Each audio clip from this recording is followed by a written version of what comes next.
All right, good morning and welcome to the KRUX podcast. We are very excited to have Ntobeko Mjijwa with us. He did his talk at our KRUX Thursdays, and Ntobeko is an old guest. This is, I think, his fourth talk maybe at KRUX already. And he helps us to understand the culture from his point of view as he's a theologian, he's a teacher, he's a hip hop artist. He knows the streets, he knows the art scene, and then he knows the ins and outs of deep theology. So we're very grateful to have Ntobeko with us. So why we do these podcasts is at KRUX, we are a Christian fellowship. We get together with some of our best friends and thinkers and artists, and we talk about our hobbies and our creativity and our ideas and our philosophy. Not everyone can be there, so we offer a podcast afterwards just so that those who couldn't attend can also catch up. So it's very, very lovely to have Ntobeko on the podcast today. Ntobeko, hi and welcome. Hello. Thank you for having me. It's my pleasure.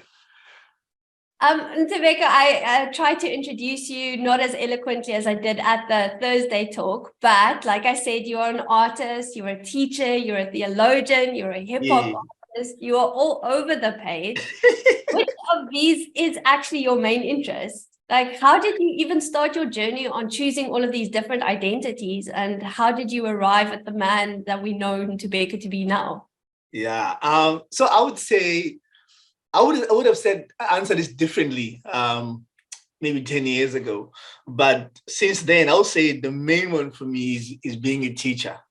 But not just in a school context or university context, just in general. I enjoy teaching. Maybe my wife always says that's like, you love, like when you teach something, I see the excitement that comes out of you. So I would say teaching is the main one for me. And I would go far as to say how does the teaching one, I would say, stands out. I think it has to do with learning. Looking at the teachers that I've had, the main one being my father.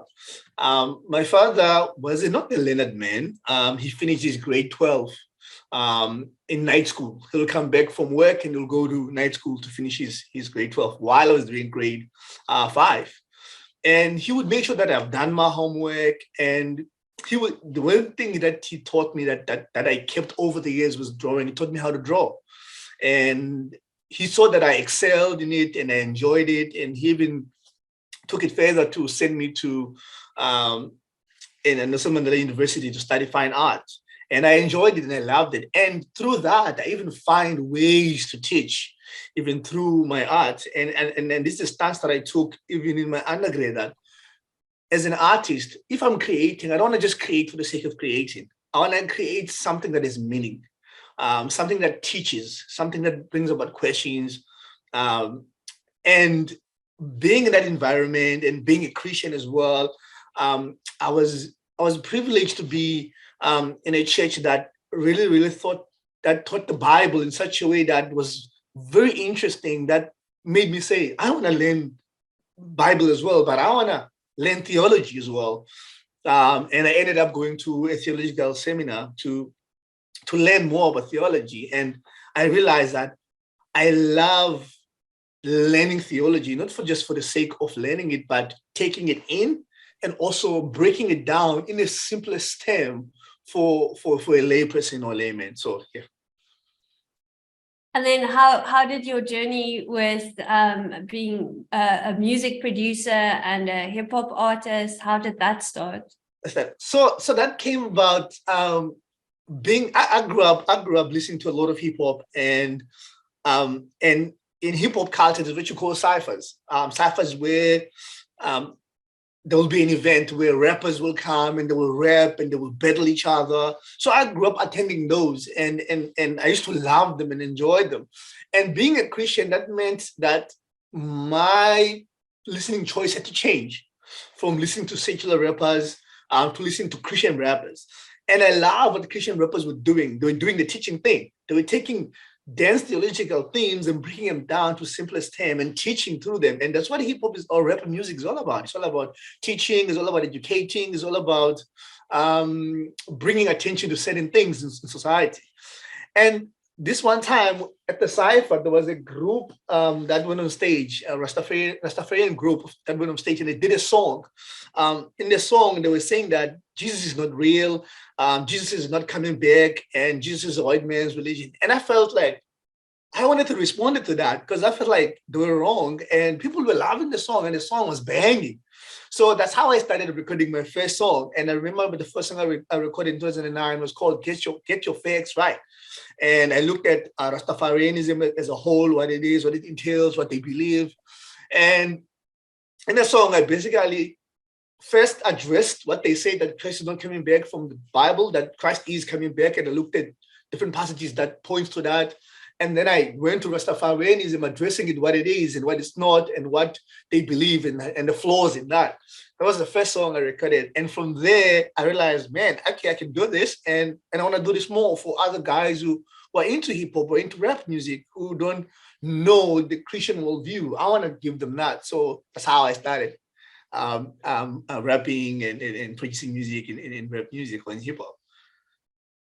And do you find you're able to combine the teaching with that? Because when you were in the lounge, you were talking, just your presentation, so you were teaching, and then suddenly you started freestyling, and spoken word, and the whole lounge, we're like listening to fact, but we were bobbing along to your spoken word. Does that happen in the classroom? Do you sometimes, you're busy explaining English grammar or something, and then suddenly not really.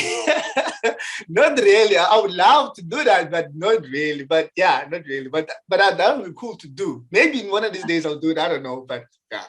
You were so good at it. It came so naturally that we were like talking. So whoa, it's freestyling. It reminded me of that one Childish Gambino clip that went viral, where he was also doing an interview. And then while he was I remember that. Everybody's sitting there like, this guy's performing. And I think it works well. It works well when you want to give an example of what you're saying, what you're talking about, then you jump into it. So it's easy to switch back and forth like that. Yeah, your presentation in the lounge really reminded me of Childish Gambino, the way he speaks. So it was really good. I loved it. But so whenever I look for your music, I have to, like, I search your name, and then I remember also search for your artist name, which is in brackets 29. What does that mean? Where does it come from? So as a rapper, it's a thing in the rap or in the hip hop culture to have a stage name. Sometimes stage names, they come from being given to you by your friends, or something, an event happened, and then you took that for yourself, and you're like, okay, this is going to be my name. And for me, I was like, I don't know what to call myself. And then I remember reading 1 Peter chapter 2, verse 9, where a chosen generation, a royal priesthood. I was like, yeah, I am chosen by Christ. I am part of the royal priesthood. I am God's people. You know what I mean? So I was like, I'm going to call myself Chosen 29. And then over the years, a friend of mine, Black Newborn, started calling me 29. So I was like, oh yeah, I like the 29, you know what I mean? It breaks away from the Chosen 29, seems to be kind of long. And I couldn't call myself, my stage name is 1 Peter chapter 2, verse, that's too long. So Chosen 29 was the theme of the passage. Okay, Chosen 29 is the name. Then Black started calling me 29. I was like, yeah, 29 is, I like it. So I stuck with 29. That's really cool. So if your music is predominantly on YouTube at the moment. Yes, at the moment. Anybody's looking for your music, it's stylized like in brackets, then 2:9. Yeah. So it's on YouTube, and also it's on what's that thingy? There's another platform that has my music. SoundCloud, I guess. SoundCloud, yes. SoundCloud. Yes. So you get me on SoundCloud, and you get me on YouTube. And you have the full recorded album, and then I think you have 2 EPs. Yeah, I have two. I have 2 full recorded album, and then the 2 EPs. And that one is a mixtape, 1 EP, and then 1 mixtape. Sure, well done, eh? You're so busy. Like, you have 3 careers, you have a family, you're raising a baby, and then you still get your albums out. Very well done. I feel well proud. So if somebody was to get into your music, how would you describe it? What's the theme? What do you find yourself rapping about? And then where do you look for inspiration? Where do you find your beats? I feel like everybody is making music. How do you yourself apart? So okay, first, how do I like write my music? So I don't separate like, so you find people to be like, I get my inspiration from this, I get my inspiration from that. For me, I get my inspiration everywhere, right? However, my worldview is sort of like informed by my belief in Christ, my understanding of the Bible, and also my understanding of a biblical worldview, which says that there is a beginning, and then there was a fall, and then sin came into the world, and then there's pain, there's brokenness, but there's also hope, and there's a redemption at the end. So my worldview is informed by that. So I take that and also engage with the culture that I'm living around now. So whatever challenges that I see within the culture that I live in, I bring in my biblical worldview into that. So my writing comes from the biblical worldview, trying to address all these issues, to say to people, listen, yes, this is an issue, but there's an answer for it. And God answered this issue. You know, the Bible answered this issue. So that's where I get my inspiration from, and how I write my music and how I engage the culture. It's like what Dr. Russell Moore said, I engage in the culture without losing the gospel. So my aim is, because the thing is, when you look at the rappers, everyone has a worldview. And everyone believes their worldview is the right worldview. And like Shaheen said, that every rapper is a preacher. So the only thing is, what is your sermon about? So people, they preach drugs, they preach sex, they preach money, greed, all these kind of things. There's so many people preaching that. So I'm like, if we can preach this, then I can preach Christ as hope and his life. You know what I mean? So and as the savior, for that matter. So that's what I do with my music. In terms of beats, I don't make my own beats, but sometimes I sit down with producers who produce and tell them, can you put a bass drum here? Can you put a snare here? I do that, but sometimes I have friends who make beats for me. I just call them, hey man, I need a beat for this song, and then they will send me a song. Or if I wanna use a famous beat from a famous artist for a specific reason, I will go and download that beat online, and I'll use the same beat, but I'll credit the person that this doesn't belong to me, it belongs to so and so. Like the video that I've shot for One Man, that's not my beat. It belongs to a well-known producer from America called what's his name? I forgot his name, but I credit him in the music video. I write his name at the bottom so that I don't get sued. Right. Stuff like that. So yeah.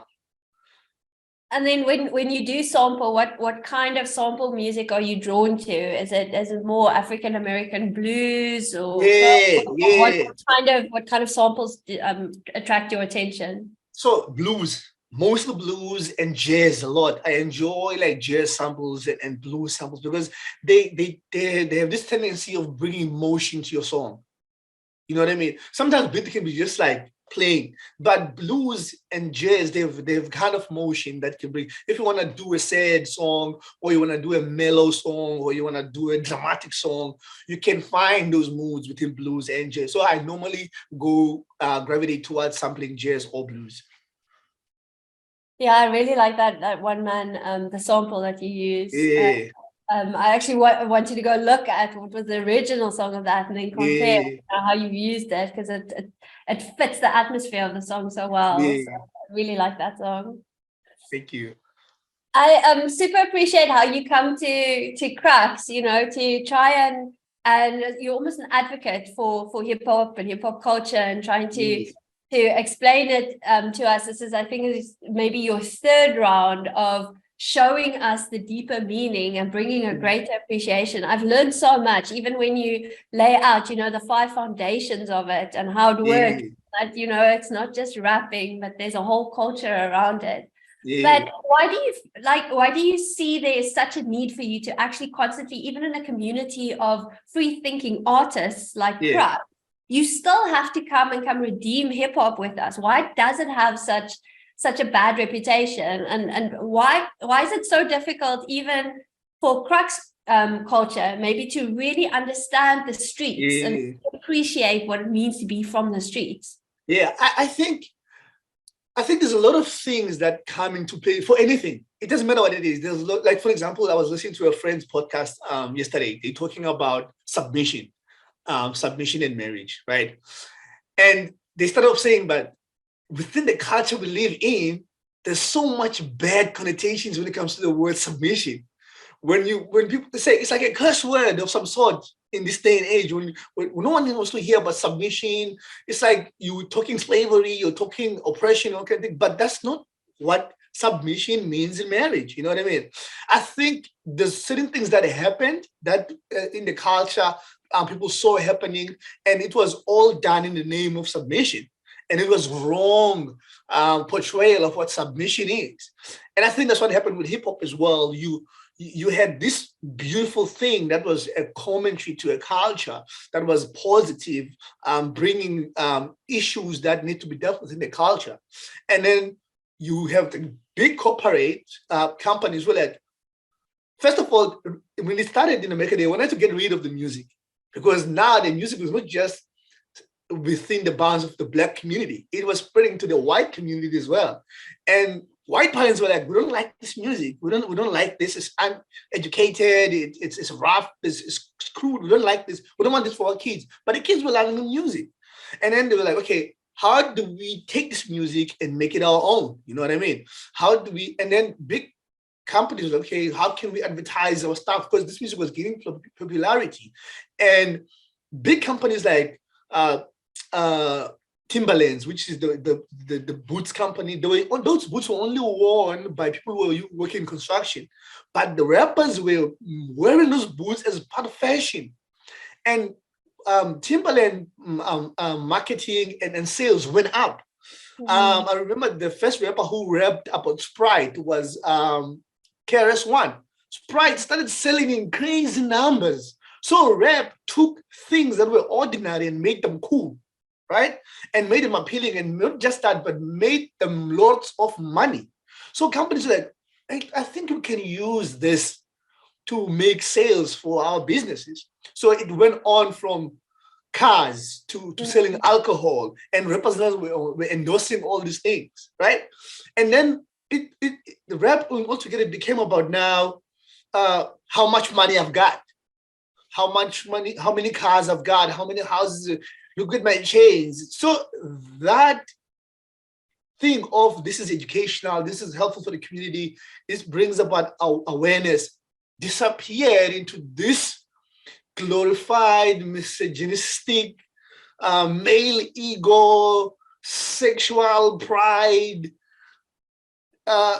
amalgamation of music, not just teaching music. And the music that was teaching started disappearing. Radio started saying, now we can't play this music, it's too conscious, it's too political, but they'll play someone talking about women's private parts or what you call looking down at women or degrading women.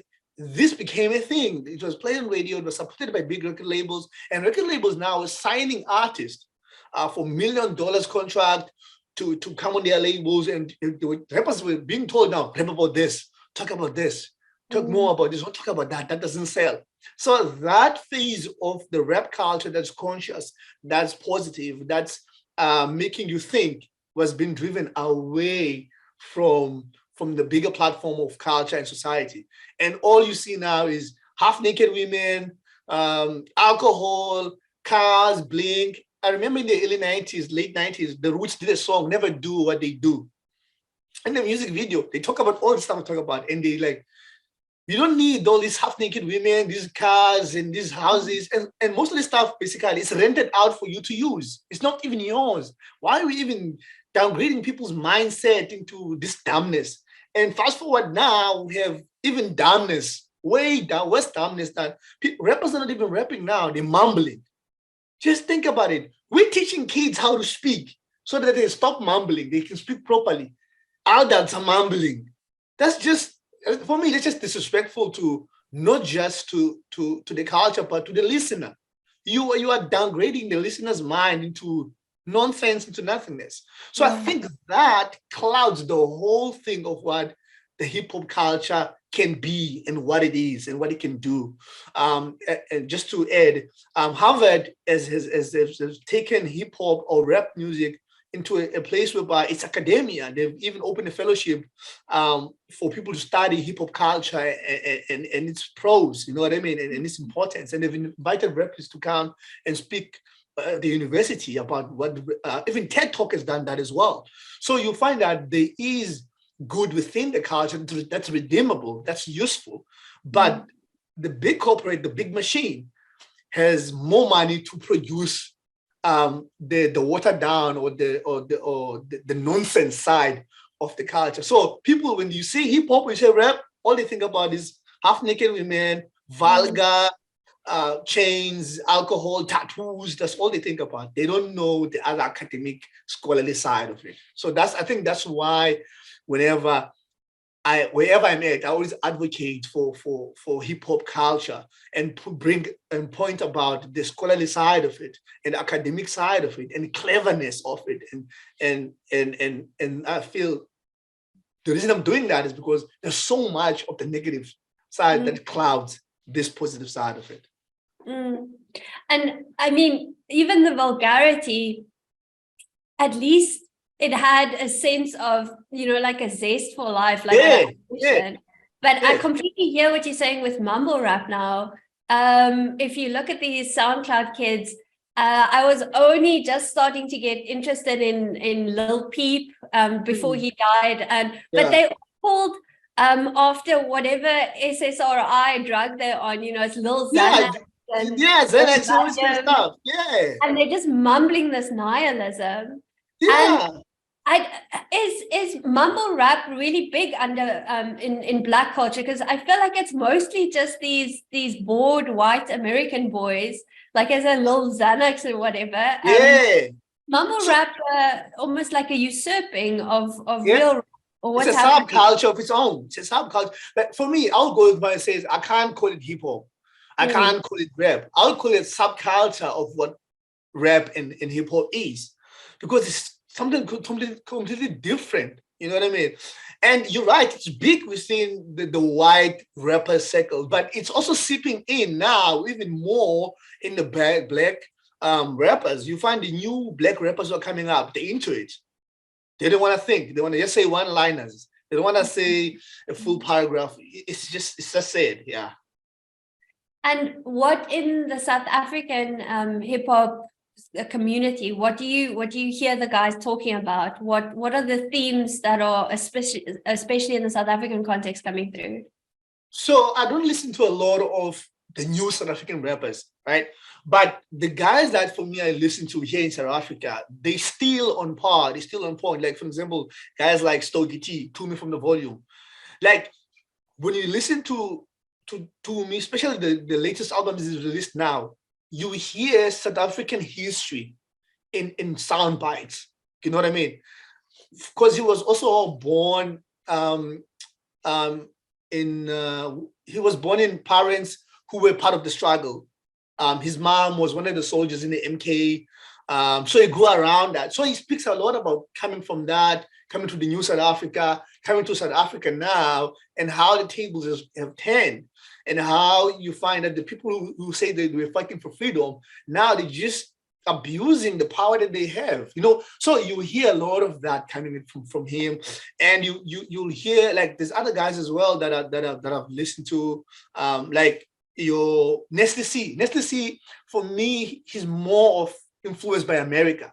Although he lives in South Africa, he sounds more like the American culture. He even also moved into America, and because he fits very well there, although he's South African. So I like him because he doesn't mumble. He raps. At least he talks about stuff. But I can't relate to some of his stuff that he talks about because he's younger than me. So I can't relate to the struggles and stuff that he deals with. I'm like, okay, maybe I'm too old for this. I don't understand. I don't get it clearly. But there's one other kid that I respect, and I feel like he's older for he's older for his age. He's very young, but he sounds old and mature. His name is A. Reese. Man, kid is talented. The way, like, he's one of the people that I would consider he's a scholar, because you can tell that he didn't just rap, he studied rap, and he studied people that were interesting in rap, and he likes to duplicate that, and he's doing that, and he's doing very well for himself as well. And there's another artist from Ghana, Manifest as well. You get to hear your cultural context, things that are happening within Africa, and how we should strive as sort of as Africans. And I relate to such rappers. And there's another kid as well. His name is Azi. He's from PE. I listened to his recent song that he did. I like what he was saying, what he was talking about.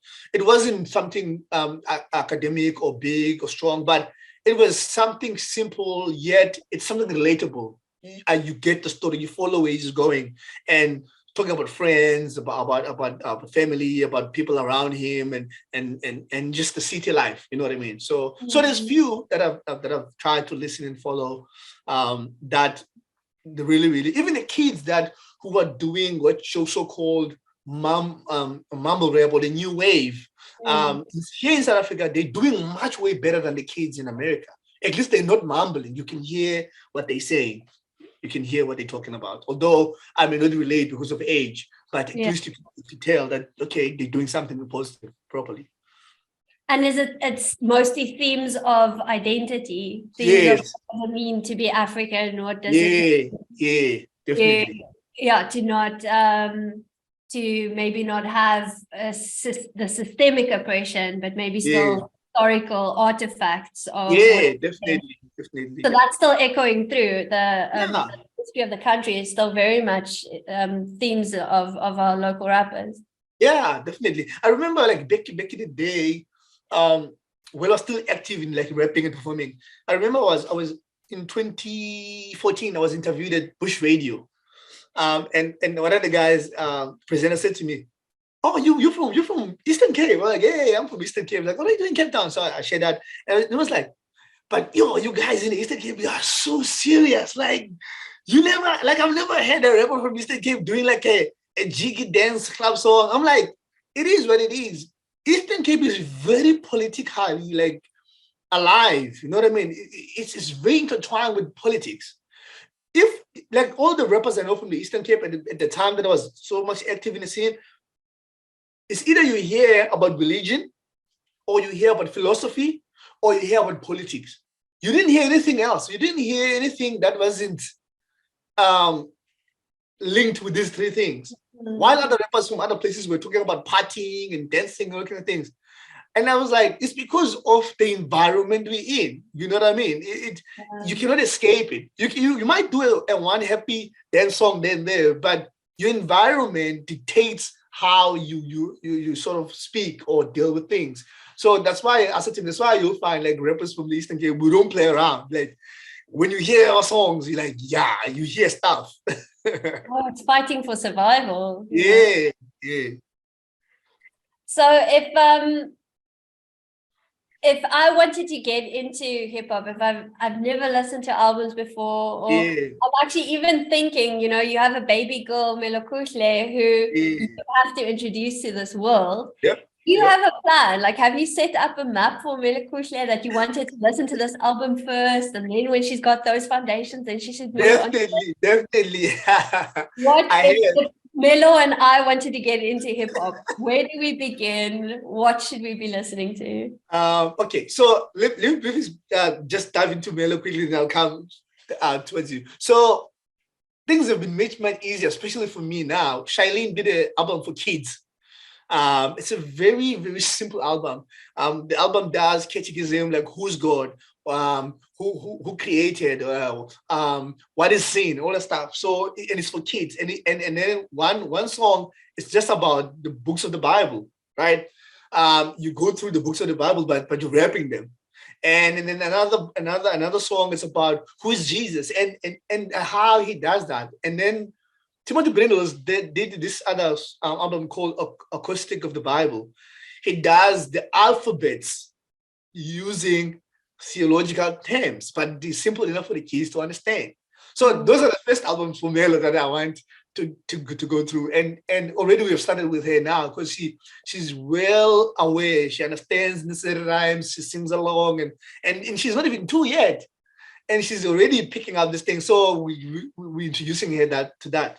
But when she gets to her teens, obviously, the first album I would like to listen with her, it will definitely be it will definitely be Licre, After the Music Stops, because for me that was the first album that also I came across. It's very simple. It deals with culture and it deals with theology. It's not heavy. It's a good introduction to rap music. And I also would like to introduce you to Flame, Rewind album, another cultural album that deals with theology as well. And The Truth, the Faith album, same thing, cultural, but it deals with theology, but it's not heavy. But she can ask me questions that kids deal with on a daily basis through those albums. So for me, those will be anyone who wants to know and to get acquainted with Christian hip hop. I would say Flame, Rewind, Licre, After the Music Stops, The Truth, The Faith album. So these 3 albums for me will be the gate into just getting into hip hop overall. So yeah, that'll be it for me. She's so lucky to have such a cool dad, to talk about these things. Can you imagine, like, little Melo, 6, she goes to school and she's a complete rap artist, like perfect spoken word. Yeah, that'll be awesome. That'll be awesome. It'll be so exciting to see little Melo perform. I hope that she finds it like that she wants to be a performer one day. I think that would be I think she might. I'm not sure, because she at school they were telling us, yo, Melo dances when we play the necessary rhyme music. And we're like, yeah, because she does the same thing at home. She's more of me, because my wife is an introvert. She's more me than my wife, and she's a very busy person, and she likes dancing, and she likes to see that you're looking at her when she's dancing or whatever she's doing. So she might. I don't know. We'll see as she develops. Oh, that's adorable. Yeah. So two of the identities that you're trying to maintain at the same time as a Christian and a hip hop artist, is it difficult when you, like you say, you go to the clubs or the whatever where you have to perform? How are you received? How are Christians even received in this world? Are Christians welcome in the hip hop culture? Is it difficult? How do you find it? What does it mean in this world? No, we are not welcome at all. Like it, and I think the comfort for me in that is that First John says, like, the world will love its own, and they will praise their own and they will exalt their own. And I find comfort in that. Like, I'm not welcome because clearly I'm not part of them. I'm not their own, right? But that being said, that doesn't mean I should stay away in shining the light where it needs to be shined. You know what I mean? So, like, if you wanna be a Christian artist and you wanna sell millions of sales, sorry to break it to you, it might not happen. It might happen, it might not happen, because there's situations whereby I was almost signed by a record label, right? But the conditions were, if you're gonna sign you need to stop saying Jesus in your songs. Just do positive music. And there's nothing wrong with doing positive music, it's cool, but for me, that's not what I wanted to do. I wanted to go out and say, Jesus is the answer, Jesus is the way, Jesus is the truth. I wanted to be specifically to say that, because everyone else is saying drugs are the way to go, get more money is the way to go, be rich. Everybody's saying that. I want to say a different thing, but the record label were like, nah, if you don't say that, we can't get into an agreement. You need to follow what we say, because this is what sells, this is what makes more money. You know what I mean? So we are not welcome in so many ways. You're not welcome in circles of rap, because we're being people. It's like they don't know what to do with us. Practically, they don't know what to do. When you come and say Jesus saves and Jesus is the only way to God and Jesus is God, they're like, isn't this like church stuff? Because that's how they perceive it. Isn't this church stuff? What is it doing here? But the rap on its own is a preachy, environment. Everyone preaches in rap. But so, and then the funny thing is, even the church doesn't accept us like fully. It's like they're like, we get what you're doing, but we don't think it's like, because they view rap music as well as this vulgar, unredeemable culture, but which is not true. God redeems all things. You know what I mean?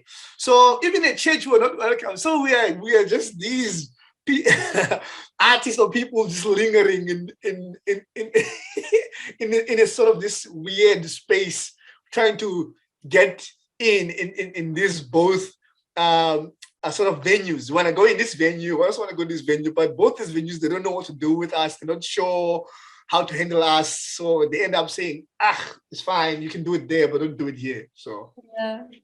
And isn't that just the story of KRUX? That I feel like that's how we all get together. These peripheral people trying to be Christians in worlds that are actually antagonistic to them, and then looking back to the church and also not finding in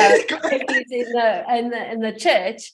Exactly. All the artists, so it makes complete sense to me that we have a hip hop artist at KRUX. It's so on brand for like, the church doesn't understand me, the world doesn't understand me. Maybe I can have some friends at KRUX. So I'm really glad that you came to us. But I must say, I'm grateful for Schaefer. The work he has done, like the work he has done over the years, advocating for art and speaking for art and how the art belongs in the church. Maybe we haven't seen the full results of what he has done, but we have seen some. And we pray to God that those results continue to grow, and the church continue to see the value of artists. I mean, you look in the Old Testament, God said to Moses, pick this guy. He's gifted in art, in the artisan, and I've gifted him in craft and in design and everything. Let him make the patterns of all these things that I want to be made. So God doesn't cast us. He wants us to be part of fellowship, part of worship, part of his body, part of his church. And I pray that the church as a whole may realize that and use us for God's glory, for what the Lord intended us to be used. Yeah. So while you're carrying the torch in the club, you're also carrying the torch in the classroom. And there's such a massive anti-natalist movement now that's just saying, don't bring kids into this world. There's no hope. If the economy is going to tank, the petrodollar is going to fail. And now every day you get up and you go face a classroom full of little hopeful faces. How do you make sense of being a child in this country right now? What hope do you have for our children? How do you feel about it? Are you hopeful about their future? Like, what do you think it's like to grow up in South Africa in 2023? How do you feel about our kids and the kids that you teach? I have like immense hope for the kids that I teach, like immense hope. And it's not naive hope. I know things are hard, and I know things will probably get way harder. But the reason I have immense hope for the kids that I teach, the kids that I teach now, they're so different from us and different from me. They're not scared to ask questions. Like these kids, they're not scared to ask questions. They even ask harder questions than adults do. And they're willing to hear you respond to them. And when they don't understand, like, they will tell you, but I don't understand. Like, I don't get what you're saying. It doesn't make sense to me. And that requires us as adults or as teachers to really think and not view children as naive or as not understanding. They'll understand later, not now. Let's just do whatever we can now. No. We need to be serious now and say things that matter now, because kids, they understand, they get it. Even the kids who are at university level, I love the fact that they are so free to ask questions. I love the fact that they're so free to express how they feel and their opinions. I mean, the kid in your class, like, don't call me by that name. I don't like it. I wouldn't have said that. I would have just kept quiet and nodded. But you can see that these kids are coming from a different time and culture, and that helps dialogue. more than anything else. It may seem like, yo, it's hard, or it's like, but it opens dialogue. When you have people who are confrontational and say things and not say this, it opens dialogue. So these kids is really like that. Like, for example, before the school closes, my grade 4 class, I was with the boys doing art with them, and they started talking about AI. And I was amazed at these kids. They're in grade 4 and they're talking about AI. I wouldn't have even thought of something that high in grade 4, but these kids, they're so open to this world and this technology that it to them, it's not taboo to talk about it. And they were worried that it might take over, and they started doing references. Look at the movies, the AI, it always takes over. And it gave me such a wonderful opportunity to engage them. I said to them, why are you worried that AI will take over? They were like, because you see the movies, the robots, they always clever. And I said to them, okay, I hear what you're saying, but I want us to go to Genesis chapter 1, verse 26. And that's the beauty of the school that I teach in, execution school. I can stop a class and go to the Bible. And I said, let's go to Genesis chapter 1, verse 26. And we read that God created men and women. He created them and blessed them. And he said to them, be fruitful and multiply and have dominion over the fishes of the sea, over the birds of the air, and over everything.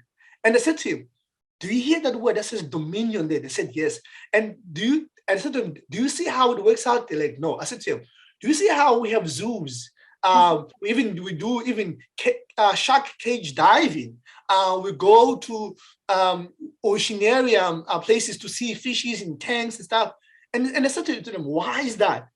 And they had this blank face. I said to them, it's because we have a dominion over animals. We're able to look after them. We're able to sort of like help them and protect them. Sometimes we do bad things to them, we abuse them. But the main thing is we have dominion over them, right? They fear us more than we fear them.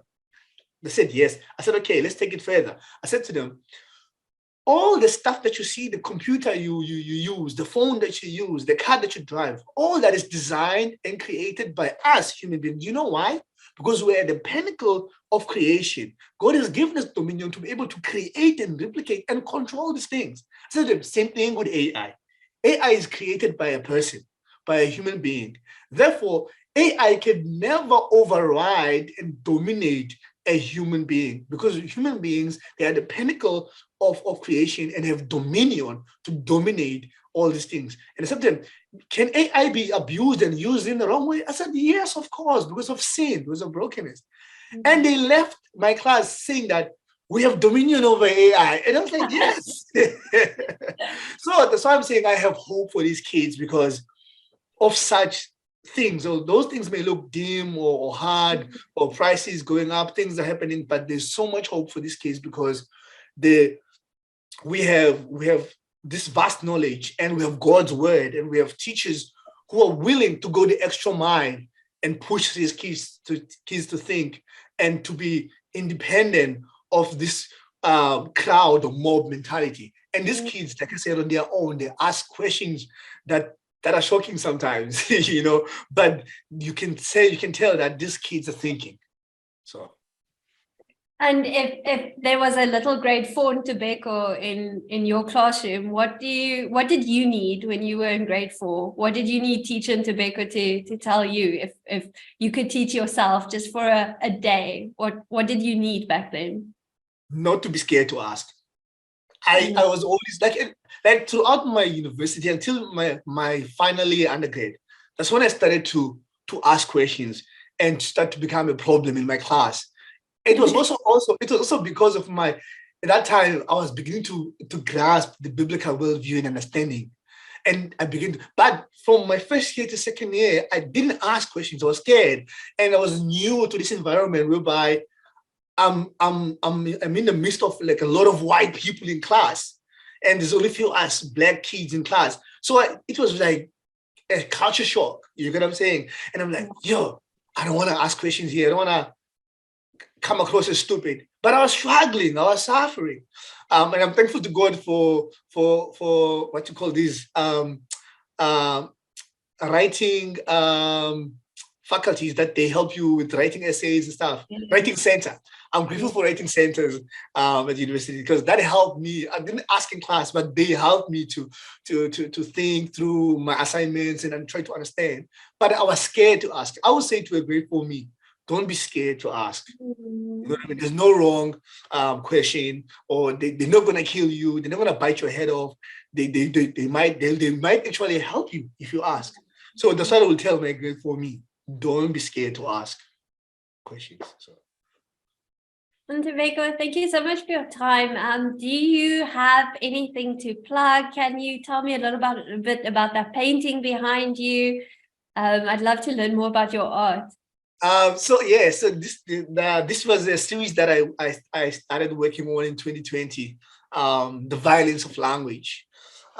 What I mean by that, I'm still trying to grapple with it. What I mean by the violence of language, I don't mean vulgar.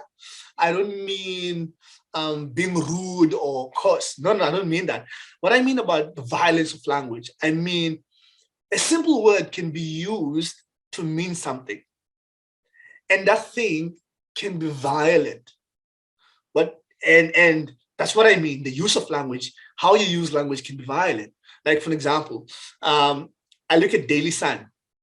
Daily Sun will have a headline that foreigners are taking our jobs, and that's inflammatory in such a way that to someone who's not going to read the article, who's going to be like, yeah, you know what? I'm sick and tired of these foreigners coming in my country and taking our jobs. Looking at it in the newspapers, it means they're really taking our jobs, but that's not true. You know what I mean? Until we read the article, realize, but this article does not say anything related to the headline. So that's what I mean by the violence of language. And then I push it further and I use imagery of war, like AK-47, as you see in the background. I use in some of the paintings tanks. I use hand grenade, and I even use sign language. Right? Sign language is one of the official languages in South Africa. But it's recently now that you find in the news there's in the corner a person who's signing, you know what I mean? And for me, I was just thinking that before we had people signing on TV for people who can't speak, probably it must be very violent for them to sit there and watch pictures or to see things happening on TV that is meant for them as the citizen of the country, but they don't understand what's going on. So that's what I'm talking about, that unspoken violence that happens with language, and also how we use our words, how we say things. I remember a couple of years back, Malema said, I will kill for Zuma. Remember that? He said, I will kill for Zuma. And then when he was asked what he meant by that, he backtracked and said, no, I didn't mean kill. I'm like, there's no way. When you say kill, everyone knows kill means kill. And in that context, when you were saying that, you meant that you would do anything for Zuma. But now you say that in airwaves for everyone to hear. And that planted an idea to someone who's uneducated, someone who cannot differentiate between synonyms or metaphors, who's like, kill is kill. And they'll be like, I like what Malema says, I'll also kill for Zuma, no matter what happened. Fast forward, look what happened with the looting. A lot of people looted and did things when Zuma was in prison, and they said, we're doing it for Zuma. Did you see how the violence of language translate and forms? So for me, in a nutshell, is saying that even before we get to war, even in the Bible, people, they talk first. If it's important to go to this war, there's communications to try and prevent the war. But it takes one word or wrong word or meaning or whatever to trigger the whole thing into getting into war, right? So that's what I'm trying to sort of like depict here and deal with. And there's even a lot of writings within the painting that says mind your language, violence of language, mind your language. And I even use sign languages to write some of the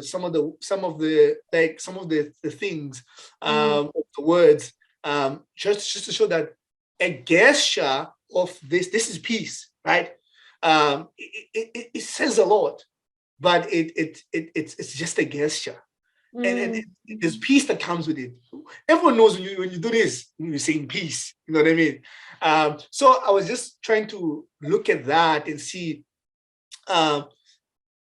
or portray that there is violence in language. It cannot be vulgar, but someone can say something to you that's simple, but it can sound, it can feel like it's violence towards you. You know what I mean?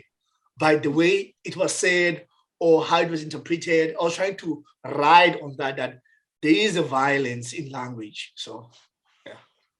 That is interesting. I hope to see more from the series, and I know that JB Crone has also procured one of those portraitures that you did of the hip hop art. So if anybody wants to see some of your art, then they can come to the Crone Lounge to come see some of the original art. Definitely. And we'll see. Maybe Ntobeko will be at our conference that we have coming up, the Artist Gathering Conference. Looking forward to that. Yeah, then we get creators together and we showcase art and we have talks. So anybody that wants to learn more about the Artist Gathering or about KRUX, or look at the online gallery that we have there, please visit krux.africa for more information. We also have recently launched our membership structure where you can... Yes, I saw that. I was excited about that. Yes, you can sign up more formally as a friend of KRUX. And there's all kinds of benefits associated there with discount on tickets and discount on art and opportunities to have Ask Me Anything sessions with the Crones and mentoring from our resident artists, Adi Karstens and Heidi Salzwiedel. I would encourage anybody who would want to learn more about friendship with KRUX to also visit the website. Otherwise, you can email me at lishan@krux.africa, KRUX.africa. And Ntobeko, thank you for your morning. Thank you for your time and your mind and your art. Thank you for having me. I'm looking forward to seeing you in the lounge again. Yep, definitely soon. Okay, bye. Bye.